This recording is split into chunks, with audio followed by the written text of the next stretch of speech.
ساتھ رہ کر جب تک اسلام کی مخالفت کرتے رہیں گے تو اسلام کو پنپانے اور اس کو مضبوط کرنے اور اس کی دعوت کو مضبوطی ملنے میں کافی پریشانی رہے گی. تو آج کے ہم مسلمان لا الہ الا اللہ محمد رسول اللہ پڑھنے والے اور ہمارا عمل یہ ہے کہ الا ماشاء اللہ آپ سب لوگ نمازی ہیں، دیندار ہیں، 5 وقتہ نماز پڑھنے والے ہیں، اور کتنی ضرور آپ میں سے اتنے ہوں گے جو اللہ سے سرگوشیاں کرنے کے لیے رات کے آخری پہر میں فجر سے پہلے، اذان فجر سے پہلے اٹھتے ہوں گے اور اللہ کے ساتھ لو لگاتے ہوں گے. لیکن بہت سارے ایسے نفوس بھی ہوں گے کہ جن کا سورج نکلتا ہوگا، نماز ہماری فجر فوت ہو جاتی ہوگی، قرآن تو مہینوں تک ہم کھول کے دیکھ نہیں سکتے ہیں، اور اس کی طرف راغب ہونا ہمارے لیے بڑی مشکل کی بات ہے. لیکن نبی علیہ الصلوۃ والتسلیم کا یہ عمل موجود نہ تھا. آپ علیہ الصلوۃ والتسلیم نے اپنی جوانی سے لے کر اپنے نبوت کے دور سے اور نبوت کے دور سے لے کر اللہ کے نبی صلی اللہ علیہ وسلم کی وفات تک ہمیشہ اللہ کے نبی جناب محمد رسول اللہ صلی اللہ علیہ وسلم تہجد گزار رہے. آپ علیہ الصلوۃ والتسلیم دنیا کی مصائب سے اور دنیا کی آلائش سے اور دنیا کی برائی سے کٹ کر ایک طرف ہو کر غار حرا میں جا کر اللہ کی عبادت کیا کرتے تھے، جہاں آپ پر وحی پہلی نازل ہوئی، اور وہاں اسی مقام پر آپ پر وحی نازل ہوئی ہے.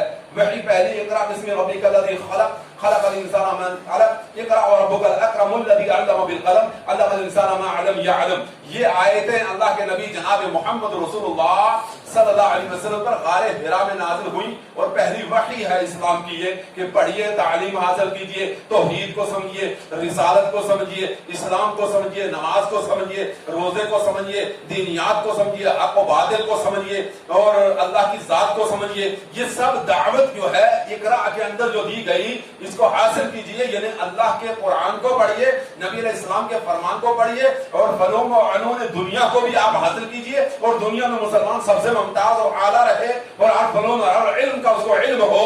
یہ جو ہے اللہ نے ہم سے چاہا، اور اسی کے متعلق ہمیں جو ہے مقلد ٹھہرایا گیا. اس لیے اسلام کی پہلی وحی یہ نہیں آئی کہ آپ سب سے پہلے اللہ کو اپنا، لیکن سب سے پہلے آپ اللہ کو پہچانیے، علم حاصل کیجئے. یہ وحی نازل ہوئی. تو اللہ کے نبی صلی اللہ علیہ وسلم عبادت کیا کرتے تھے اس جوانی کے دور میں، اور اسی جوانی کے دور میں بیت اللہ شریف کے جو ہے تعمیر کا دور بھی آیا تھا، اور اس تعمیر کے دور کے اندر حجر اسود کا واقعہ بھی پیش آیا تھا. اور وہ حجر اسود کا واقعہ جب پیش آیا، اس وقت اللہ کے نبی جناب محمد رسول اللہ کی عمر مبارک 35 سال کی تھی. 35 سال کے جوان، 35 سال کی ایج اللہ کے نبی جناب محمد رسول اللہ صلی اللہ علیہ وسلم کی، اور اللہ کے نبی جناب محمد صلی اللہ علیہ وسلم کے بھی اس میں، اور تمام لوگ اس میں شامل ہوئے. اور ایک وقت آیا کہ قریش کے جو ہے قبائل کے اندر حالات پیدا ہو گئے کہ حجر اسود کو اس کے مقام کے اوپر جہاں حضرت ابراہیم علیہ نبی علیہ الصلوۃ والتسلیم نے رکھا تھا، کس قبیلے کا کون آدمی اور کیسے رکھے.